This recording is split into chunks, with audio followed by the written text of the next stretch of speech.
বাবা? এই তো আমার লক্ষ্মী বাবা, আমার রাজপুত্র।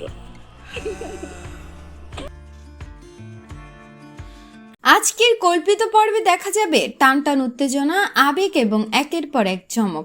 দীর্ঘদিন ধরে লুকিয়ে থাকা একটি বড় সত্য অবশেষে মেঘলার সামনে প্রকাশ করে বৃষ্টি। আর সেই স্বীকারোক্তির পর তদন্তের মোড় পুরোপুরি ঘুরে যায়। সন্দেহের কেন্দ্রবিন্দুতে চলে আসে অনিকের চাচা। পর্বের শুরুতেই দেখা যায় সন্তানকে ফিরে পাওয়ার পরও মেঘলার মনে একের পর এক প্রশ্ন ঘুরপাক খাচ্ছে। কে ছিল এই ষড়যন্ত্রের আসল নৌপথ্যের মানুষ? কেন তাদের সুখের সংসার ভেঙে দেওয়ার চেষ্টা করা হয়েছিল? ঠিক তখনই বৃষ্টি মেঘলার সঙ্গে একান্তে কথা বলতে চায়। একটি নির্জন জায়গায় দাঁড়িয়ে বৃষ্টি কান্নায় ভেঙে পড়ে। সে বলে, মেঘলা, আমি সত্য লুকিয়ে রাখতে পারছি না, আজ সবকিছু তোমাকে বলতেই হবে। অনিক প্রথমে বিষয়টি বিশ্বাস করতে না পারলেও বৃষ্টির কাছে থাকা প্রমাণগুলো দেখে সে পুরো বিষয়টিকে গুরুত্বের সঙ্গে নিতে শুরু করে। এরপর তারা পুলিশের সঙ্গে যোগাযোগ করে।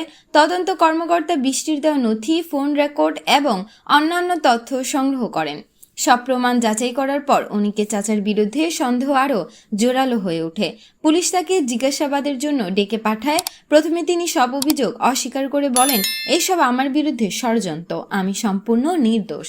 অন্যদিকে তদন্ত কর্মকর্তা একটি নতুন ফাইল খুলে রহস্যময়ভাবে বলেন, এই মামলার আরও কিছু গুরুত্বপূর্ণ তথ্য এখনো সামনে আসেনি, খুব শীঘ্রই আসল রহস্য উন্মোচিত হবে।